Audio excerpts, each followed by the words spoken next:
हमसे राजनीति करो, और दोनों मामलों में ये फेल हो रहे हैं।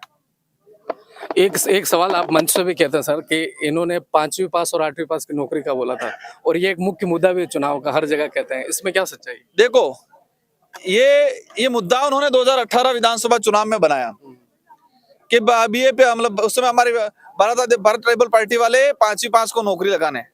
हमने हमारे कार्यक्रमों में कहा कि ये शेड्यूल 5 इलाका है, 5वीं अनुसूची का इलाका है, 5वीं अनुसूची के तहत अधिकारी मिलने चाहिए। हमने ये बात रखी, तो उन्होंने जनता को गुमराह किया कि 5वीं पास की बात कर रहे हैं। अब सबको पता है, हम पढ़े लिखे हैं, हमारे संगठन में 70% पदाधिकारी, जनप्रतिनिधि सारे ग्रेजुएट लोग हैं, लेकिन आम गरीब जनता को, बेचारी बोली वाली जनता को गुमराह करने के लिए उन्होंने प्रोपेगेंडा, उनको 5वीं अनुसूची को 5वीं पास कह रहे हैं। हमारे अधिकारों का जो दे रखा है अनुसूची है, उस अनुसूची की तौहीन करने का काम कर रहे हैं। इनका ये एजेंडा बिल्कुल फेल होता जा रहा है, किसी प्रकार का उनको कोई प्रॉफिट नहीं हो रहा है।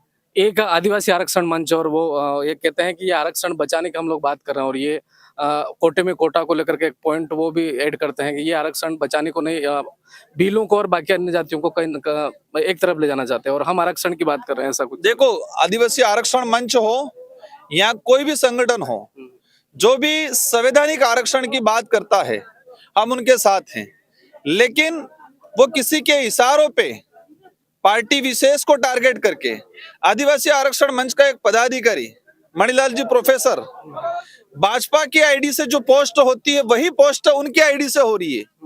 तो एक प्रोपोगंडा, आरक्षण की लड़ाई हम भी लड़ रहे हैं, आरक्षण की लड़ाई हमने विधानसभा में भी लड़ी, लोकसभा में भी लड़ेंगे, और जरूरत पड़ने पर सड़कों पे भी लड़ेंगे। लेकिन उनका प्रोपोगंडा है कि लोगों को कंफ्यूज करना। हम वो लड़ाई लड़े, अच्छी बात है, हम भी साथ देंगे जरूरत पड़ने पर, लेकिन पार्टी के इशारों पे अगर ये करते हैं, ये डिवाइडेशन रूल्स वाला अगर फॉर्मूला अपनाते हैं, तो जनता, युवा समझदार है, उनको गुमराह वो करने की कोशिश कर रहे हैं, लेकिन गुमराह नहीं हो रहे।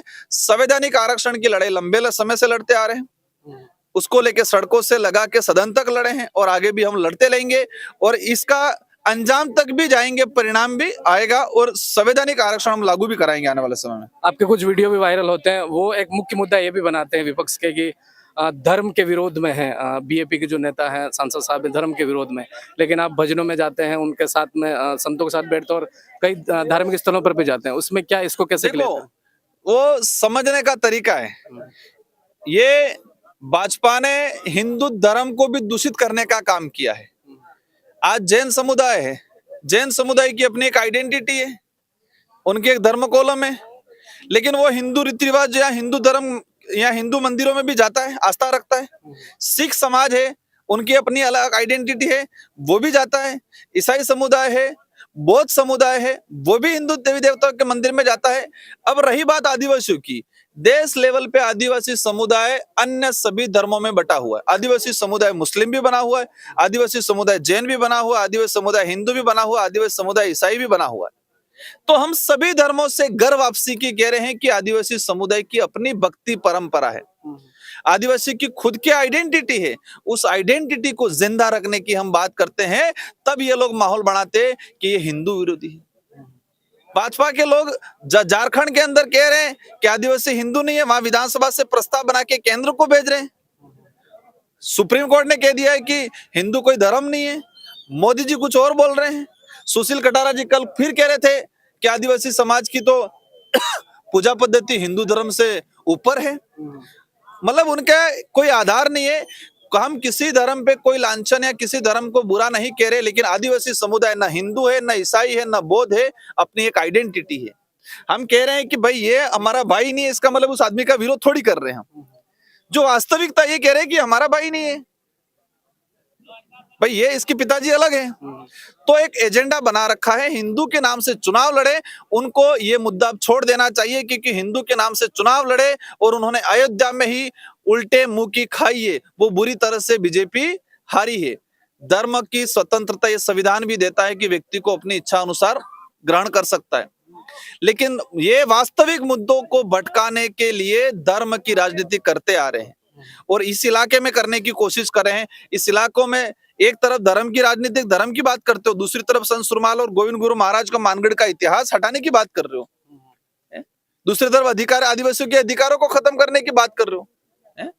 पहले छुआछूत की व्यवस्था थी, उसी व्यवस्था को भाजपा दोबारा ला रही है। गोटियांबा हमारे आदिवासी समुदाय और हम लोग जाके दर्शन करते हैं, तो आप लोग शुद्धिकरण की बात करते हो।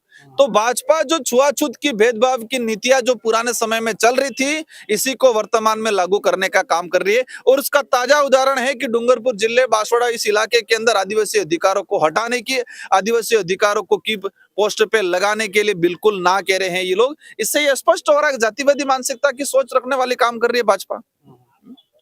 तो 84 और सलूमबर उपचुनाव में क्या रिजल्ट रहने वाला? देखो 84 और सोलंबर रिजल्ट, देखो जनता ताकतवर है। इस देश की खूबी ये है, देश की खूबी ये है कि जनता ऊपर भी करती है और नीचे भी लाती है। जनता ऊपर भी करती है और नीचे भी लाती है। तो 84 और सोलंबर की जनता समझदार है। वो देख रही है पिछले 7-8 महीनों से राजस्थान के अंदर भाजपा ने क्या किया। पेंशन नहीं आ रही, बड़े बुजुर्ग बेचारे जाके मित्र पे जाके तरस के वापस आ रहे हैं। बच्चे जाके पता कर रहे 3 साल हो गए छात्रवृत्ति नहीं आ रही है। कोई भी स्कीम धरातल पे लागू नहीं हो रही है। और स्कूलों में हालत खराब है। एक भर्ती को भी पूर्ण रूप से नहीं करा पाए ये लोग। एक भी भर्ती, बेरोजगारों को नौकरी देंगे, डबल इंजन की सरकार बन गई, कौन सी भर्ती पूर्ण कराई अभी तक। तो इस तरह से राजस्थान में भाजपा की सरकार फेल हो चुकी है, जनता समझ चुकी है। और सलूमबर के अंदर 84 के अंदर उन्होंने गोविंद गुरु महाराज, संत सुरमाल महाराज और राणा पूजा के इतिहास को खत्म करने की बात की है। सलूमबर और 84 की जनता उनको जोरदार तरीके से जवाब देने वाली है। और इस बार ये भी है, यह भारत आदिवासी पार्टी हमारे साथ एसटी, ओबीसी के माइनॉरिटी के लोग जुड़े हुए हैं।